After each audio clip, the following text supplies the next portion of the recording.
All right, well, thank y'all so much for having me. Oh, yeah, if I could get this dimmed, that would be great. Perfect. Can y'all hear me okay? I'm pretty loud. I might not need it, so. No, you need it. I need it? Okay. Oh, perfect. All right, so my name is Miranda. I am from Malachi Nature Science Center. How many of y'all have been to Malachi before? Oh my goodness, there's a lot of work to do in this room. Malachi Nature Center is less than 10 minutes from this location right here. We're right off Atlanta Highway, so literally the highway adjacent to this one. We are, oh, there we go. We have 1,400 acres, and we are considered a green space of Hall County, which is, I think, why me and John were invited and why we're kind of doing this in conjunction. So I am the Director of Education at Malachi Nature Science Center. We do a lot of stuff at Malachi. We have all kinds of programs going on, so after our presentation, please come up to my table. I have plenty of stuff for all ages, and I have some pollinator seed packets that you're welcome to have. But basically what I'll be talking about tonight is Georgia's native habitats and the wildlife that's in those habitats. Obviously, I'm not going to go into every species that we have in Georgia because we would be here for a week, and I don't think you would want to listen to me for quite that long. So what I've done is I have condensed it greatly so that I can hit on each habitat that we have in Georgia. And then I've picked a plant and an animal from each of those habitats to just talk about briefly. And so I'll go ahead and get started. So what is a habitat, first of all? A habitat is anywhere that a living thing is present, basically. So it's not a very hard thing to be a habitat. A habitat can be, if you throw a hula hoop down, and that little area right there, that is considered a habitat. There are living things there. There are grass growing, plants growing, there are insects, so it's very easy to be a habitat. But what needs to be present is food, water, shelter, and space. And a lot of times space is the one that's forgotten. Most people know food, water, shelter. That's easy, but space is also a big consideration. Think about it. If we were all crammed into a little 4x4 space, it would be very, very uncomfortable for us. We would not want to make that our home. So it's the same way with animals. Once a certain habitat reaches what's called carrying capacity, that habitat no longer becomes suitable. So if it goes over carry capacity, if there's too many plants or animals in the area, there's not enough food, water, shelter, and space for all of those animals to be happy and healthy there. So we've got what a habitat is. Is everybody familiar with the regions of Georgia? Have we seen regions of Georgia before? Maybe. So there are, these are our regions. We have 5 regions of Georgia. The Appalachian Plateau is the little tiny corner that we barely have. The Ridge and Valley region, the Blue Ridge, we are in the Piedmont region. That fall line right there that you see at the top of the coastal plain, that is where the Atlantic Ocean used to rise to. So all of Florida was covered and all the way up to that fall line. That's a very distinct geographic region. There are still sand hills in that area from where the ocean used to reach to. So it's a very interesting spot. So within those regions, we have 5 different habitat types, and those are the 5 major types that I'm going to tell you about tonight and highlight a couple of the species that live there. So we have the mountains, the coast, the ocean, and the Piedmont. All right, so the mountain habitat, I'm kind of going to start at the top and go down, and I'm going to save the Piedmont for the last because that one is where we live, and I figured we want to know a little bit more about that one since we're here. So in the mountain habitat, it is part of the Appalachian Range, which is over 200 million years old, and that's why our hills are more rounded. There's a lot of erosion that has occurred. They're very, very old. So they're not those tall peaks like you see on the Rockies or the Himalayas and things like that. That part of Georgia in the mountain habitat is a lot cooler. It's a lot wetter. It gets a lot more average rainfall than the rest of Georgia. There is a lot of diversity in the mountain habitat because you can have the dry side of the mountain has one particular habitat type, has a lot of different species, and then you've got the wetter side of the mountain that's got a lot more rivers. It's got a lot more trees that like their feet wet. They like wet roots, and so it's got a lot of diversity. The trees that I've shown you up here, that is an eastern hemlock. That happens to be my very, very favorite tree in the whole wide world. We only have 2 of those at Alachi because we are pretty far down in the Piedmont to have a hemlock tree. You will find them all over the mountain region. They're beautiful. They get very large. So this type of tree is called the redwood of the East. So very large. They can live for over 500 years, and they can reach to 170 feet tall. That's very tall. So they create groves, and in those groves, it's a lot cooler, it's a lot damper, and they kind of break up the forest in a really beneficial way. So there's a lot of pine. You'll see a large pine stand.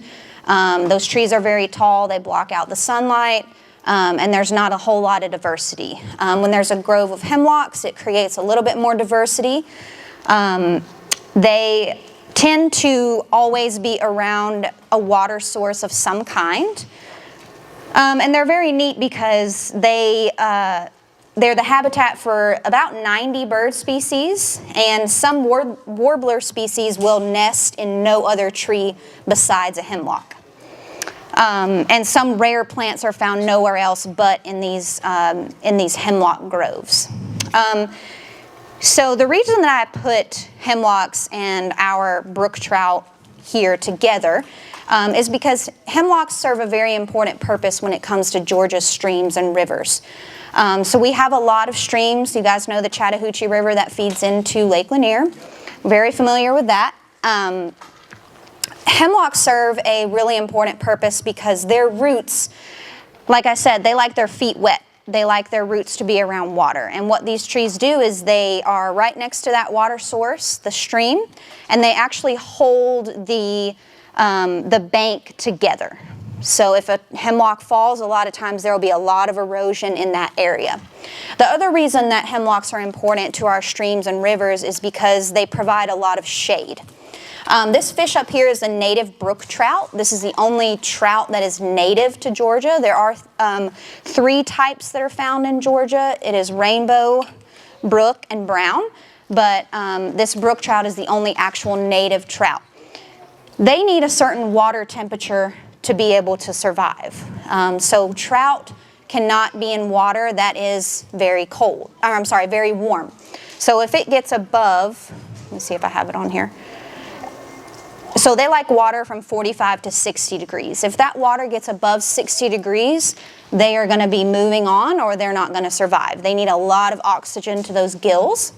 Actually, the Buford Dam, right below Buford Dam, is one of the best trout streams in the country because of that freezing cold water that comes from the bottom of Lake Lanier. It's a really good trout habitat.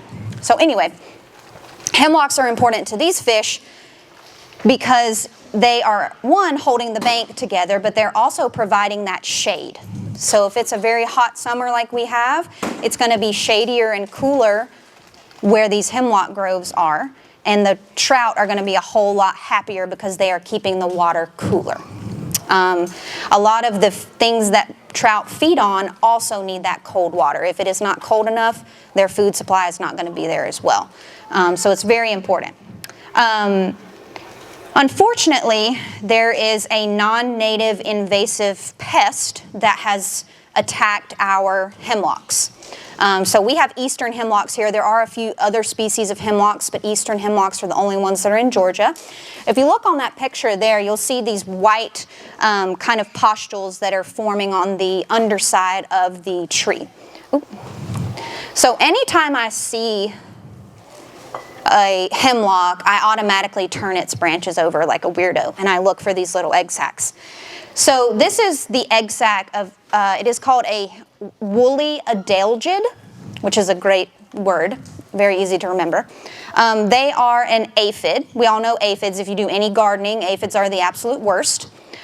So these are very small. You cannot see them. And those are not the aphids themselves. Those are the egg sacs that the aphids lay. They believe that these aphids came from somewhere in Asia. They are native to Asia. However, the ones in Asia have natural predators.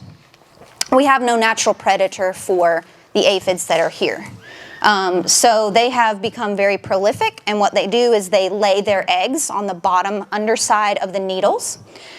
And you'll kind of see they're at the base of every needle. So what those egg sacs and what that tiny insect is feeding on, it actually looks like a butterfly's proboscis, and it sticks that mouthpiece into the bottom of the needle and basically sucks out all the nutrients from the needle. Well, where do trees get their food from? Where do they get that glucose from? Sun, and then it's on their needles. So if they don't have needles that are working, what's going to happen to the tree? So they are looking at, there are a couple of ways we can treat this. One of those ways is by a chemical treatment. A lot of the parks and preserve areas in North Georgia do treat their trees, but as you can imagine, that's a very arduous process. You have to measure each tree, and you have to take chemicals and inject those into the ground, and those get sucked up by the tree and then are released into those needles and eventually kill the aphid. It's very hard to do that in wilderness areas. You got to get there, you got to do all the measuring, and it takes about once a year treatment. So it is not easy to do. The other thing that they're working on, and they're working on this in the Great Smoky Mountains National Park because it's really bad there. They are releasing biological controls, which is they are releasing hopefully a predator to take care of the adelgids the natural way. But when you release a new predator, you don't know what that's going to do to the rest of the food chain. So they're doing it in very small areas. Hopefully that is something that will progress and we can save our hemlocks. There is an organization called Save Georgia's Hemlocks. They're wonderful, and they have a lot more information than I could ever give you about what can be done for the hemlocks. So now on to an animal that we find in North Georgia. That is Ursus americanus, the American black bear. Precious, precious babies. They are actually found in 3 places in Georgia. They are found in North Georgia. They are found along the Ocmulgee River, which is very, very central Georgia. And it's like a little small area there. And then they're also found in the Okefenokee Swamp. So they've got top, middle, and bottom. It is estimated that there are over 5,000 bears in Georgia. They can live typically 8 to 15 years. It depends on how well their habitat is and things like that. They get 6 feet in length and about 3 feet tall at the shoulder. Females are a bit smaller than males. Females are about 300 pounds, and males can get to be about 500 typically. They have very, very poor eyesight, but they do have a great sense of smell. They have tested a bear's nose, and it can smell human food and garbage from about a mile away.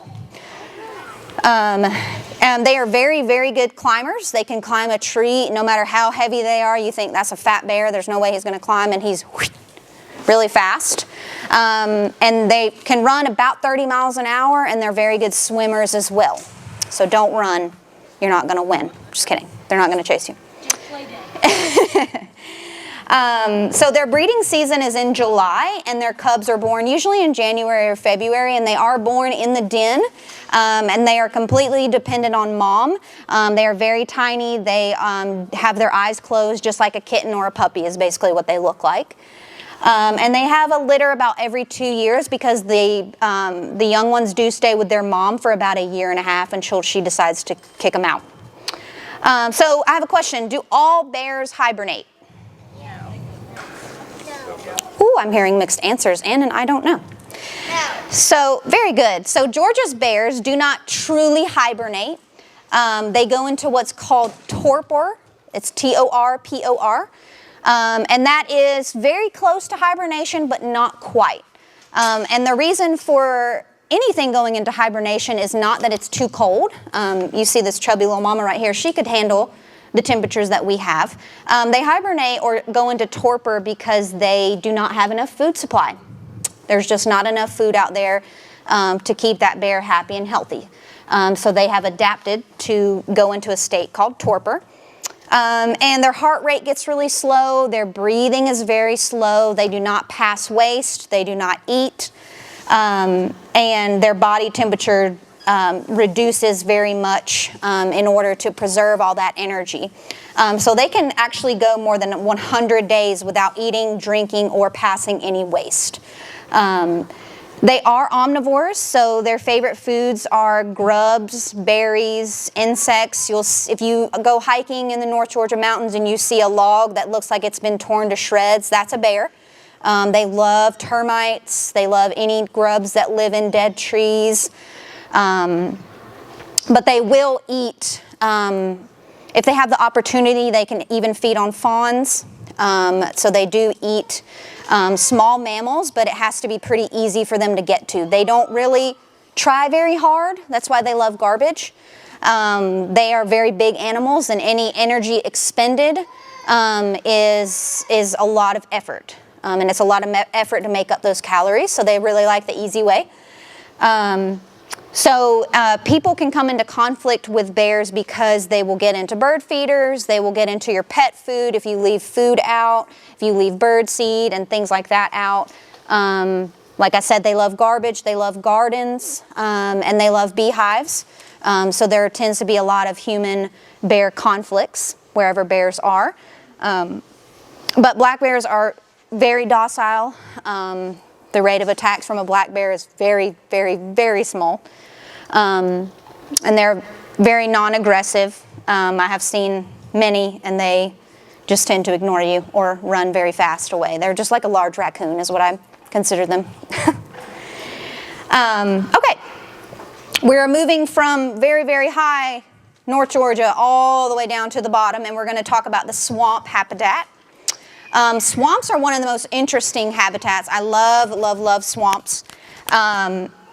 So our largest, obviously, swamp habitat is the Okefenokee National Wildlife Refuge. It is that little piece you see on the map down there. It has over 350,000 acres, which is a lot. It's all protected. And it has been named a wetland of national importance, of international importance, sorry. So around the world it is very well known and studied extensively. It has 850 plant species, over 200 bird species, and over 400 vertebrate species. So it is a huge, huge hotspot for wildlife and plants. So why are swamps important? People think, oh, it's just a, gross, ugly swamp. It's not very pretty. Looks kind of scary, actually. Swamps are very important because they are nature's filter. So they act like a giant sponge or a reservoir. So if there is flooding, if there is heavy rains, they actually absorb that excess water. So they also protect whatever area they're in from storm surges. So if there's a hurricane or something like that, the swamp is doing the work of keeping that water and protecting the areas around it. It's also very important because it is a treatment plant, basically. It is nature's treatment plant. So like we have a water treatment plant for our wastewater, the swamp is nature's treatment plant. Any water that washes into the swamp, plant matter and the soil in the swamp is actually absorbing harmful impurities. So swamps do a great job of taking out nitrogen and phosphorus, which is very important because in that area of South Georgia, there's a lot of farming happening. So when rain happens, all that nitrogen and phosphorus from farming is washed typically into either the Atlantic or the Gulf. Well, the Okefenokee does a lot of work taking out that phosphorus and nitrogen from the water that is washing down from those farms. And plants actually absorb some of those harmful chemicals into their roots and actually use them And then anything that isn't used by the plants is actually stored at the very bottom of the swamp and is not released. So they're actually really, really important. So what's the difference in a wetland, a swamp, and a marsh? Anybody want to? It's not a joke, it's a real. So a swamp is predominantly forested, and these are all, I'm going to blank on the name of these trees. Cypress. Bald cypress, thank you. These are all bald cypress, so these all of their roots are in the water. So a swamp has predominantly forest. A marsh has very few trees. A marsh is what you see when it's all open. It does have tall grasses, but other than that, you'll hardly see a tree in a marsh. And a wetland is both. A wetland is just the category for swamps and marshes. All right, so moving on to our coastal habitat and that very horrifying picture right there. So Georgia has more than 100 miles of coastline. We have 14 barrier islands. And we actually have 71 high priority animal species and 91 high priority plant species along that 100 miles. At some point, all of Georgia's barrier islands were just sand dunes. And so if you're at the beach, as you move away from the ocean, the diversity of plants and animals actually increases. So there's not a whole lot of plant and animal diversity when you're on that nice sandy part of the beach. But as you move towards sand dunes, those are very, very important habitats for wildlife and plants. So a dune ecosystem is very neat. It goes from the dunes that you see right when you come up from the beach all the way back to wherever there's a forest. And there's a bunch of different, we could spend all night talking about the intercoastal dune system and all those kinds of things. But to keep it short, the sand dunes also do a great job of protecting when there are hurricanes and when there's high tide and things like that. They do a great job of protecting anything beyond it. And small mammals, rodents live in the dunes, in between the dunes. Snakes, like the eastern diamondback, will live in between the dunes. Deer and feral hogs are also found within that habitat. So I've got a green sea turtle up here. Does anybody know what that terrible picture is right there? Yes, ma'am? Is that the inside of the turtle's mouth? Very good. Someone give her a prize. So that is the mouth and the inside of a sea turtle. So when a sea turtle is eating, it mainly feeds on underwater plants. So it loves kelp and things like that. They also eat jellies, not jellyfish. Jellyfish is not a thing, right? They're not fish. Okay. Which is very hard for me to remember. So when a sea turtle is feeding, they are taking in a lot of seawater, right? Well, just like us, they don't have the organ system to process all that seawater. They don't have gills, right?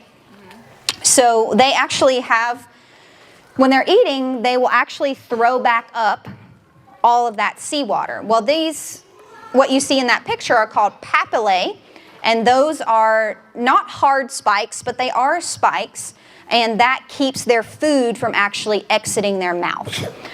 They also have a special organ. And if you've ever seen a sea turtle out of the water, you'll see salt around its eyes. And that is because it has a special organ within its skull. And I'm going to pass this around. This is from a loggerhead. This is way bigger than that green sea turtle up there. But it has a little hole right here. And so the water goes into that hole and it comes out of its tear ducts and its nose. So all the salt is being released while it keeps some of that water. So I'm going to pass that. So very scary, but very necessary for a sea turtle. That is why plastic is a problem in the ocean, particularly plastic bags. One, because a plastic bag looks a whole lot like a jelly in the ocean, right? It's just floating and it's kind of clear. looks a lot like a jelly to a sea turtle. And the other reason is because the plastic gets stuck where those papillae are. So the papillae are doing their job, keeping that food in its throat and in its belly. Well, that gets stuck in those papillae, and yeah, I can't think about it. So that is a reason for doing reusable stuff instead of plastic. Oh, and that picture there is just sea oats. Those are one of the, if you go to the beach and you see the tall plants poking up, those are sea oats. Those are protected plants, very important for wildlife and for that habitat. Let's see, I feel like I'm forgetting. I forgot to pass things around already, so I'm going to go ahead and pass it around. This is the black bear skull here. And you'll see on a black bear skull, you know he's an omnivore because he has these canines here coming out like we do that are sharp. He also has these back teeth, these molars like we do, so you know he's an omnivore because he needs to crush nuts and berries and eat plants, grind up plants, and he also needs to be able to tear meat. So if you see an animal that's got canines and molars, you know they're probably an omnivore. And then here is some fur that goes with the black bear. They're real skulls, too. Yeah. They're real skulls, guys. Yeah, they're real. I have a collection. That one's not mine, but I have a collection. All right, going to the Upper Piedmont, which is, woohoo, where Gainesville is. So I've actually separated this into Upper Piedmont and Lower Piedmont just because the Piedmont is so big, and actually the habitat is way different in the Upper Piedmont versus the Lower Piedmont. So let's see. I've got, and Piedmont means foot of the mountain, by the way. If you go to trivia, there's a trivia answer for you, foot of the mountain. And you can see why. We're right there bridging that gap between the mountains and the coastal plain. And basically, we have what you see in this background picture here. It's all rolling hills. It's not high mountains, but we do have hills and valleys. I have put a tulip poplar on this picture here. It is one of the most important trees as far as wildlife value that we have in the southeast. They're also one of my favorite trees. They are the tallest tree that we have in the eastern U.S. So these trees get over 200 feet tall and can be more than 10 feet in diameter. So they're very, very large. They are beautiful. And you'll see that is the flower of a tulip poplar there, and that little cone is its seed. So a lot of deer like to browse young tulip poplar, you know, when they're hot, about that high. Rodents and birds like to eat that samara there, which is the little cone-shaped thing. And hummingbirds love their nectar. So I always like to bring up the tulip poplar when I'm doing a hike or anything like that, because they have a lot of very neat adaptations. So tulip poplars do not like fire. They do not want to encounter fire ever, but if they do happen to, they have a couple adaptations that will help prevent them getting burned by fire. Some trees like fire, and we're going to talk about those in a second. A tulip poplar is not one of them. So as you can see, the shape of that tulip poplar leaf, it's not a great picture, but it kind of looks like a heart or like a paw or something like that. And when the wind, because these trees are so tall, 200 feet tall, they are the top of the canopy, right? So whenever there's a storm like a tornado or a hurricane or any kind of large storm with lots of wind, it's going to be up there, right? It's going to be swaying. It's going to get hit the hardest because it's the top tree. Well, actually what its leaves do, and I wish I could have brought a leaf, but they're all on the ground right now and crumbly. They will actually, instead of flapping like this, right, which can cause a tree to fall over if all the leaves are going one direction, a tulip poplar actually has an adaptation where it rolls its leaves so that airflow goes in between the leaf instead of blowing it side to side. That is cool. Like, that is dinner party worthy, telling somebody. Cool. The other thing that a tulip poplar does, because it doesn't like fire, is it is one of the very first trees to drop its leaves in the fall. So you're going to see a tulip poplar turn and drop its leaves before any other tree. It's very early. I mean, it's like early September. And the reason for that is is because it wants as much moisture as possible in its leaves on the ground, so that if a fire were to come, it's going to burn up all that moisture in all those leaves before it gets to the tree. Will drop first so that and a lot of the leaves will actually still be green, so it doesn't have that bed of basically fire material around it in case it were to have a fire. So I also have a picture of a white-tailed deer up here. A lot of you are familiar with those. They're pretty much everywhere. And I did bring an antler with me. The antler growing process is very interesting. We could spend all night on antlers. Oh, what is the difference between an antler and a horn? Antler is fed by blood cells inside of it, and horns are fed by blood cells outside. Oh, give him a prize. Very nice. So if you didn't hear what he said, the difference, an antler is not a permanent part of an animal's skull, right? Clearly, because this deer may well very be still alive. But in the winter, the horns fall off, and a new one will immediately grow. Very good. So we're going to talk about that. Very good. You got, they got it going on. Y'all should have had them present. I don't know why you got me. So, we learned it on TV. And a horn is a permanent part of an animal's body. So if you think of a ram versus a deer, a ram, if its horn falls off, it's in deep, deep trouble. Because it is fed by blood vessels, right? So for a white-tailed deer, the antler growing process is actually triggered by the number of daylight hours in the day. So that is called a photoperiod. So right now, our days just got longer, right? We can tell there's more daylight hours every day. So the antler growing process is triggered by an increase in the number of daylight hours per day. This causes a decline. It's actually opposite. You think if it's increased photoperiod, it would be increased hormones and chemicals, but it's actually the opposite. So it causes a decline in their melatonin levels, and as their melatonin levels decrease, their antler growth increases. So it's hard for me to remember this because it is backwards. An antler is the fastest growing tissue in the entire world. It can grow up to 2 inches per day. Whoa. I know.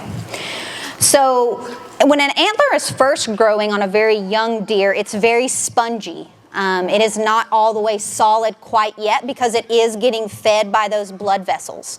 And that's what you'll hear a term called velvet. That velvet are the blood vessels that is feeding and making this bone material. So as it's growing, it goes from spongy to hard like we see here. And once that blood flow is cut off and the antler is done growing, the blood flow cuts off and the antler or the deer sheds that velvet. It doesn't need that velvet anymore. And you'll see a deer will have velvet hanging all over it. It'll be all bloody and things like that. And you're like, oh my gosh, that deer is dying. But it's not. It's a very natural process for it. So then as the fall comes and the days start to get shorter again, that increases their testosterone and the antler actually will fall off. So it detaches. It'll leave a little bit of it kind of looks like a wound, but it's not bloody or anything on the top of the head. And they usually do that shedding in March. That's typically when the shortest days are for Georgia. And that causes that drop. And then they go through it all over again every year. And antlers grow differently just based on genetics and the health of that deer. So you'll see them look all different, and injuries can cause a deer's antlers to look all crazy and things like that. But yeah, so I'm going to pass that around. Do they add a point each year? No, it just depends on the health. It's just whatever. Yeah. It's just whatever. And you'll see there are some gnaw marks from rodents. Antlers are a huge source of calcium. For any rodent or animal living in the forest. It's actually a great way for them to get calcium. If you ever see a snail shell out in the forest as well that's empty, look at it, take a picture of it, it's cool, but then leave it because it's a very good, important source of calcium for different animals that live in the forest that wouldn't get calcium any other way. All right, so that's deer. Okay, so the lower Piedmont, and I promise this is my last, one of my last. I wanted to tell you about the longleaf pine wiregrass ecosystem. We have a very unique habitat in Georgia. It is impressive the amount of species and the amount of habitat diversity that we have, because we go from the mountains all the way down to the coast and we've got everything in between. But the longleaf pine ecosystem is very, very interesting. It is fire dependent. This is a pine cone from the longleaf pine. There are also some needles in there. You can see how long they are. It is called a longleaf pine because the needles are super, super long. None of our other pine trees get even close to a longleaf. But the reason that this habitat is cool, it is one of the most endangered ecosystems, not only in Georgia, but in the entire U.S. It is called a fire climax community because the longleaf pine does depend on fire to open its cones and to regenerate. And there used to be fire present in Georgia a lot, and all across the U.S. a lot more than it is now. Obviously, we have stopped fire because it's bad for our house and our businesses and all that kind of stuff. But there are a lot of habitats that require fire because historically that is what they needed to regenerate. So they are resistant to fire, which doesn't mean that they won't like it. It means that they will survive and be happy and healthy after a fire. So they can withstand fire. Some trees will die if they are burned. Longleaf pines will not. Now, as you can see, they get really, really tall. So they require bare, completely bare soil for their seeds to be able to germinate. They cannot have any understory. They will not regenerate, and those seeds will not open and will not germinate without having that bare soil. So that's why the fire comes in, burns up all that understory, all that undergrowth, so that their seeds can germinate. Let's see. So without frequent fire, obviously, you can kind of see it down there. A understory is going to develop. There's going to be tall grass. There's going to be some short trees.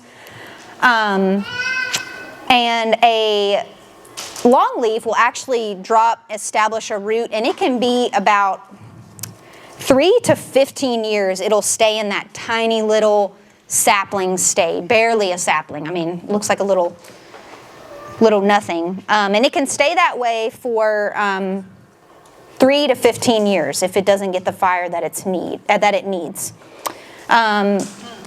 So other trees will, obviously if it takes that long, other trees crowd it out. It doesn't get the sunlight it needs. It doesn't get the nutrients that it needs. But one of the most interesting things I think about this ecosystem is the gopher tortoise. The gopher tortoise is Georgia's state reptile. We have one at Alachi. He is a rescue. He is precious. His name is Gopher Boy. I almost brought him, but he hates this type of weather, and I just couldn't do it to him. They are a species of concern for Georgia. But the reason that a gopher tortoise is so interesting is they are what's called a keystone species. So they are pretty much what an ecosystem hinges on wherever they are. And the reason that they are a keystone species is because of these burrows that they dig. So this is a wonderful illustration that I found that kind of shows you what all cohabitates with a gopher tortoise. So their burrows can be 40 feet long. And then they've got a big round, kind of like cave-like area at the very end. So they have these big shovel-like feet, and they actually look like dinosaur feet, but they are very, very good diggers. And they only live in the coastal plain because they need that sandy soil, right? They've got to have that sandy, easy to dig through soil. So they dig that burrow, and then all these other animals live in the burrow with the gopher tortoise. And without this burrow, many of the species would not be able to survive the winter or survive those fires that we were talking about. So the picture at the bottom there is an eastern indigo snake. They are a beautiful, beautiful snake. that is found in that region, and they are dependent upon that gopher tortoise burrow. A snake can't dig a burrow, so it needs that gopher tortoise to dig the burrow, and then it lives, they live together. They're like little happy roommates. And they're very large snakes as well. Think of a really large, shiny black rat snake. And then as you can see, yes, as you can see, they've got rodents living in there, so rabbits, mice, a lot of different insects habitate with them. A gopher frog, we have a gopher frog at Alachi as well, if you can spot the frog in there. They live in those burrows with the gopher tortoise. So it is a very important species. They're doing, I think 350 species depend on or use a burrow at some point in their life cycle. So they're doing a lot of work to protect that habitat and to breed gopher tortoise and get them back out there. Habitat loss is the major factor for a gopher tortoise.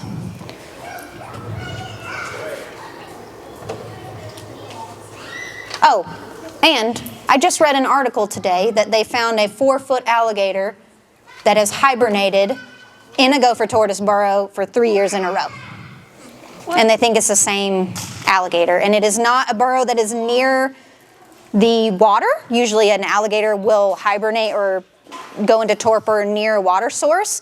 This alligator, I think, traveled, would it say, like 8 football fields to get to this gopher tortoise burrow. So that little gopher tortoise had a new neighbor, which I'm sure was crowding him out a little bit. But I thought that was very interesting. So this is some Georgia statistics. I thought this was very interesting. Unfortunately, the latest data I could find was from 2002, which is doesn't feel like that long ago, but is that long ago? Yeah, so keep in mind that this data is 20 years old. Georgia has a total of over 4,436 species. That is a lot. And so I kind of looked at where Georgia was ranked based on all the other states in the U.S. We are 6th overall for diversity in the entire United States. The states that are above us are the big old states like Texas, California. Hawaii is up there because of just the tropical region that it's in. But I thought that was pretty impressive. We are 2nd in amphibian diversity. We have a plethora of amphibians in Georgia, and many, many of them are endangered, unfortunately. We are also 3rd in fish diversity, which is interesting to me. So endemism, that means that a species is unique to a habitat and is not found anywhere else. So we have 63 species that are found nowhere else. That's pretty impressive. As far as risk goes, we are 5th for mammals at risk, and we are 8th overall for animals at risk. And we are 7th in the reptile category for at risk. What does that mean? So that means that we have, in the entire United States, we have the 5th most species at risk in each of those categories. I know, you kind of have to think about it for a second. We also have 26 extinctions overall. I'm sure that number has unfortunately probably maybe gotten a little higher in 20 years. And we have the 5th most extinctions overall. I'm going to make you sad for a second, and then we're going to get happy again. So this is a map that shows you diversity hotspots in the entire United States. So as you can, and the redder it gets, the higher the diversity is, so the more species we have. And as you can see down there in Georgia, we're pretty good, right? As you can see over there in California, very high diversity. So the next map I'm going to show you is the areas that are permanently protected by either a private organization or the United States government. And those are going to be in green. Oh. Yes, depressing.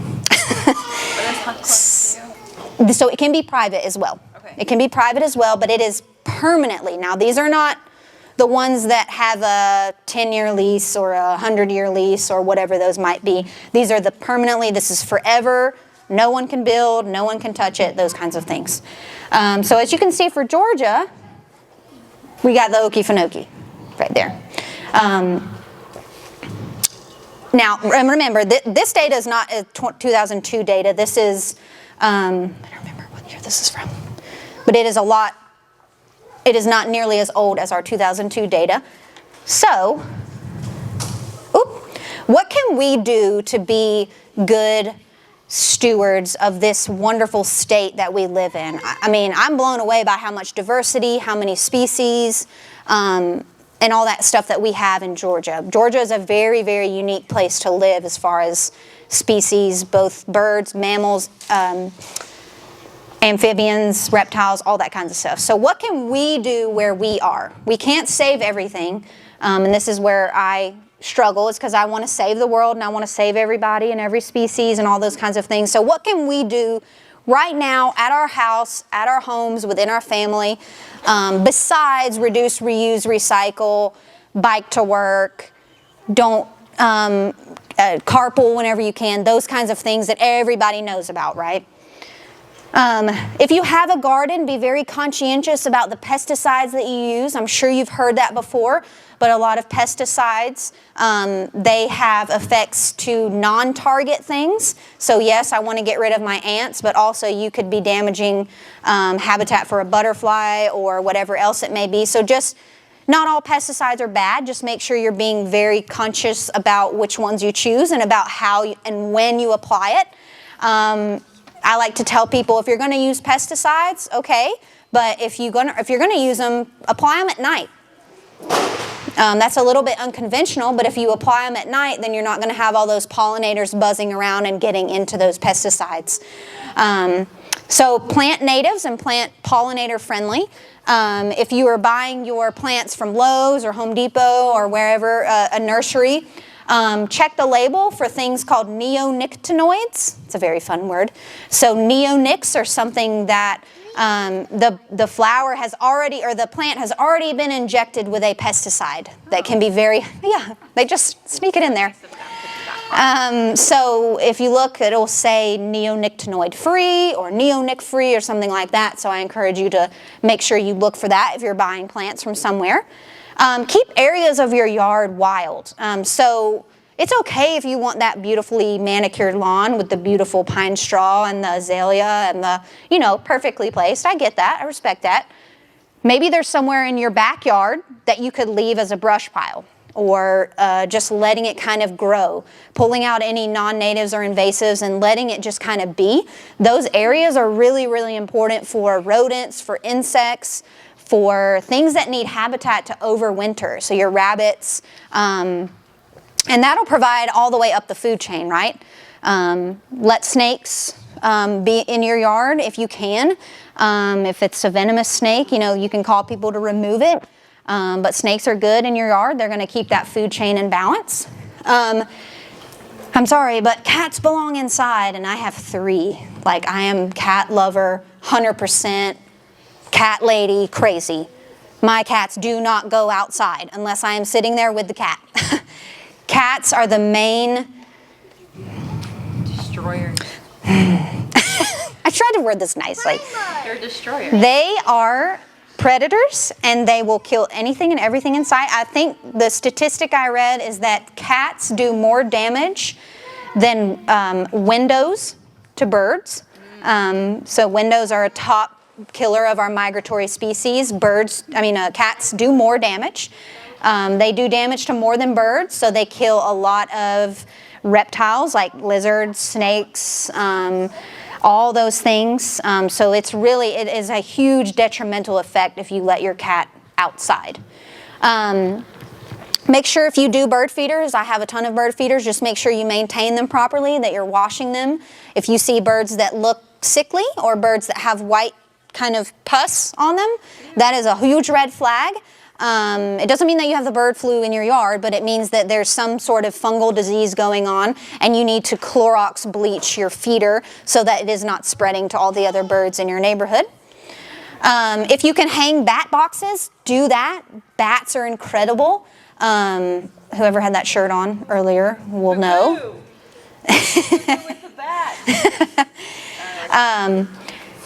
Bats are incredible for your yard. They will take care of those pests so you don't have to spray or wear, well, you probably need to wear mosquito repellent, but they take care of mosquitoes very, very well. And they are just excellent to have around. If you go out and hike or you camp or anything else like that, make sure you are always using leave no trace practices. So leave no trace, okay, is not hard because all you're doing is leaving a place either the same or better than you found it. So that means you're not leaving trash, you're camping where other people have camped, you're walking where other people have walked, you're not making those rock cairn things in the river. I could do a whole speech on that. Very bad for macro invertebrates. So you are basically not altering whatever space you're in unless you're doing something to make it better, like picking up trash or something like that. Telling other people don't leave their trash. That's one huge way you can do it. Okay, so these are just some resources that I have. John is going to go a lot more into what we're doing in our community and what the Green Space Committee is doing. But these are just a couple resources that I found if you want to learn more or if you want to do something. We said, what can we do right now? A major way you can do something is to give funding to the people who are doing the actual on-the-ground protection efforts. And there are plenty of other organizations that you can look up and you can give to. If you buy a tag through Georgia DNR that has anything that says Give Wildlife a Chance, all of that funding goes to Wildlife Resources Division and it goes to non-game, which is insects, anything that is not hunted for recreational purposes. That's what that funding goes to. And they have a lot of beautiful ones to choose from. So there's just an extra fee when you buy that and then when you do your tag renewal every year. And it's really not that much different. I do one. So also in our community is Keep Hall Beautiful. I don't know if you guys have heard of them, but they do tremendous work. If anybody needs volunteer hours of any kind, Keep Hall Beautiful is wonderful.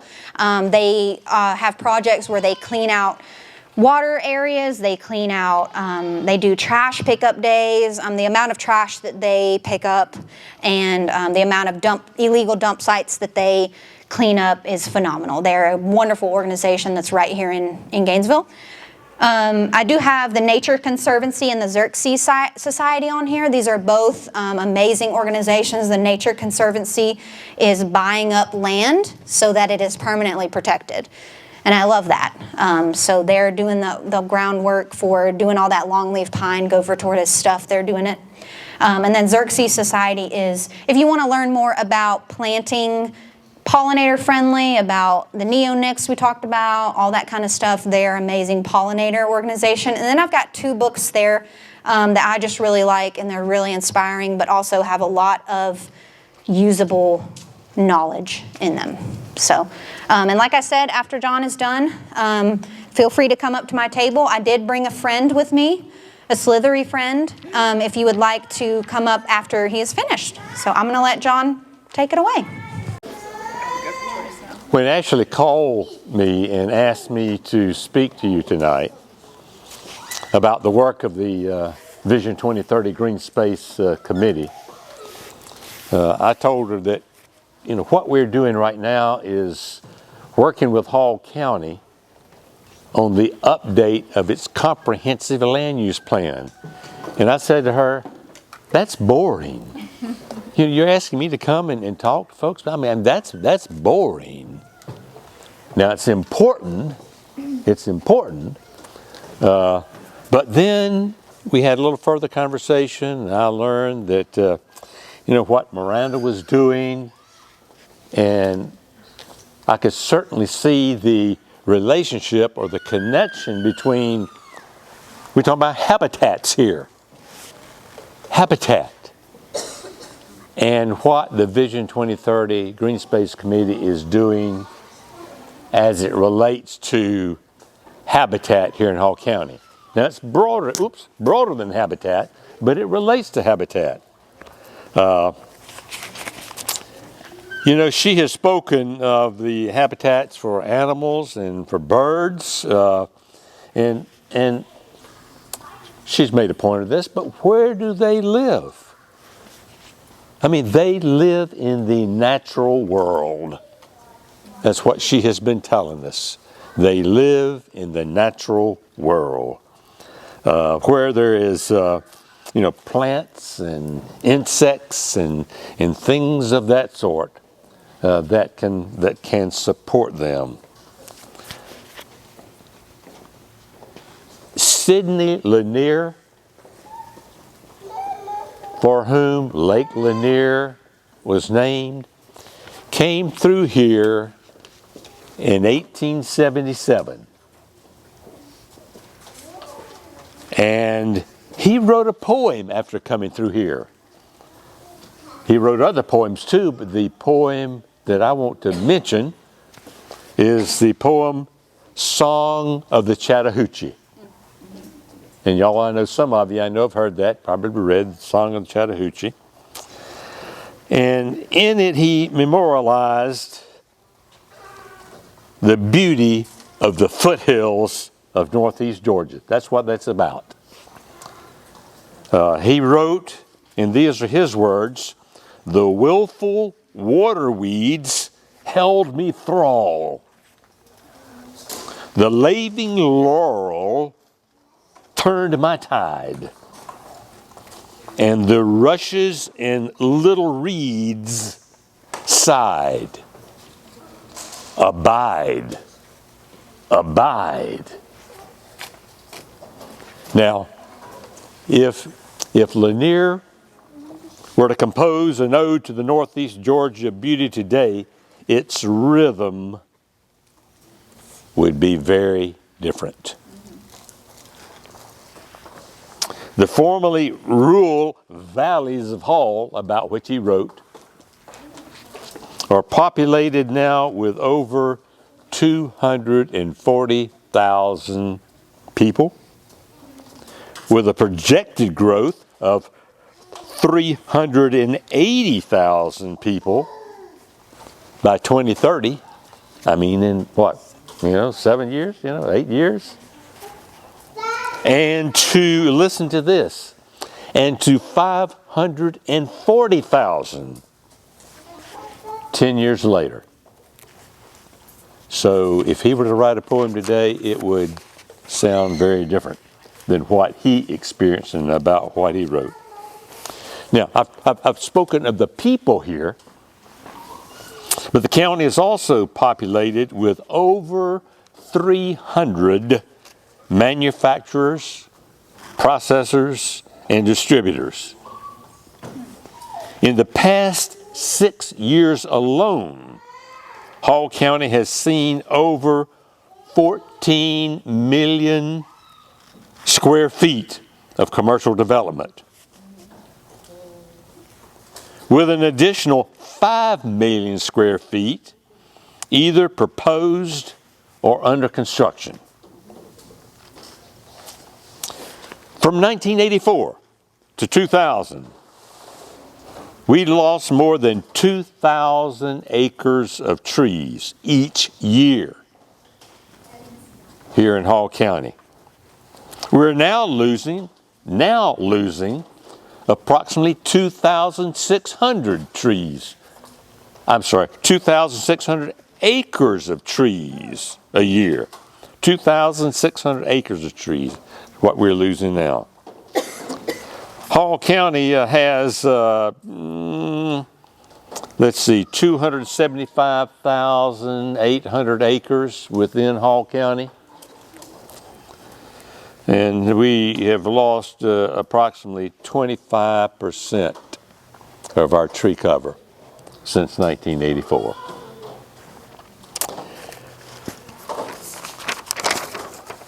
It's likely that the residents of Hall County were expressing this sentiment, that is, their concern about Well, let me come back. Even though much has changed, let me say this, even though much has changed since 1877 when Lanier came through here, the communities here in Hall and the surrounding natural beauty still entice us to abide. And you know what that means? Abide. It means to remain in place. So the beauty that we have here encourages us to stay. It's likely that the residents of Hall County were expressing this sentiment when over 1,000 people identified preservation of green space as being very important to the quality of life here. This was done through a series of community forums sponsored by the Greater Hall Chamber of Commerce's Vision 2030 initiative. Vision 2030 initiative. As a result of that expression of green space as being very important to the quality of life here, the Vision 2030 Green Space Committee was created. And I'm a member of that committee. In essence, green space means permanently protected land, including agriculture and forestry land that is in its undeveloped state. So why is it important to the quality of life? Why is it important to quality of life? The answer may be obvious, but let me list a few things. First, green space is healthy space. Studies show that contact with nature provide a range of benefits. Lower cholesterol and blood pressure, lower stress, more rapid recovery from surgery, fewer minor medical complaints. Parks, trails, and greenways provide environment for physical activity.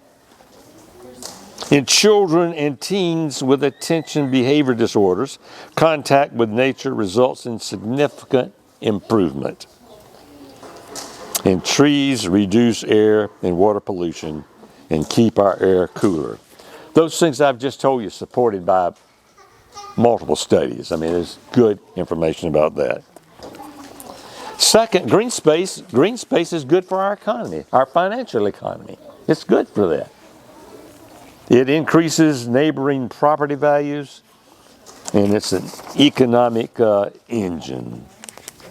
So what is the Vision 2030 Green Space Committee doing?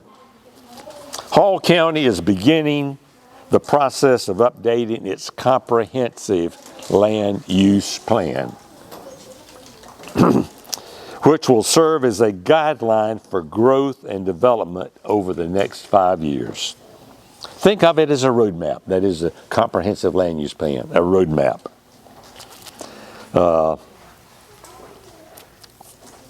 Our committee is working with county staff and its hired consultants on a green space chapter to be included in that comprehensive land use plan. This plan should create a process. Now, this is important. This plan should create a process that identifies individual parcels of land for permanent protection based upon a standard set of criteria, such as their ecological, their environmental, their aesthetic, their cultural, historic, or agricultural value. And it should specifically designate a county official to carry out that process.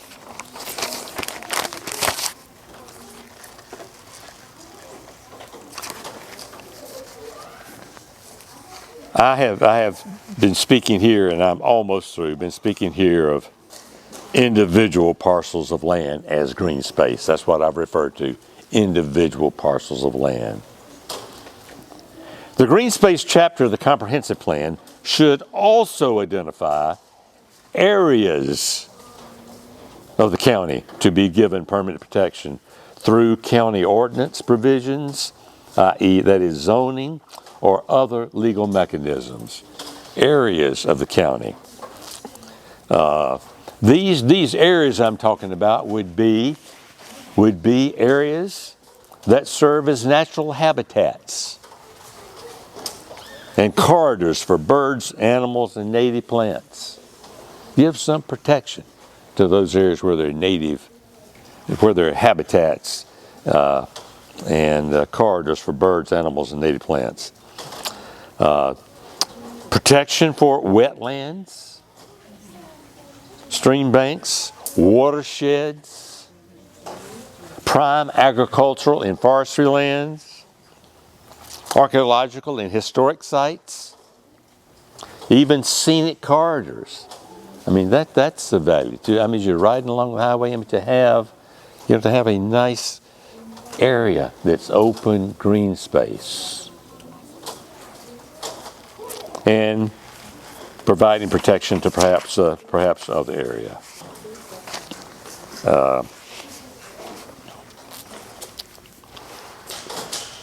Running in tandem with the updated comprehensive comprehensive land plan for the county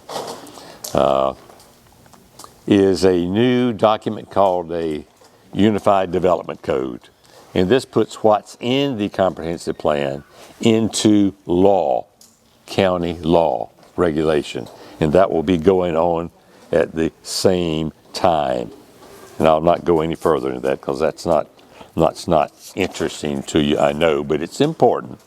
But it's not a matter that particularly young folks have any interest in. Overall, what I've told you is a detailed and complicated undertaking. I mean, we have a comprehensive land use plan that says, that is, the county has one that says how the land in Hall County will be used. I've spoken of the pressures, population and other pressures that we have been experiencing and that are accelerating. So that land use plan is so very important. And we're in the process of updating that and hopefully can, through that process, give green space recognition and green space some permanent protection. We must understand this looking into the future. All of our land is destined to be put to some use. If any of it is to be preserved in its natural condition, it will be the result of deliberate decisions to do so. It won't happen otherwise. I know those of you that have lived here for some period of time have seen the increasing, the pressure of increasing population, bringing, subdivisions, commercial development, parking lots, traffic. I mean, y'all have experienced that. I know you've experienced that. If this preservation of green space, Hall County, is important to you, then contact your county commissioner and tell him or her that it is.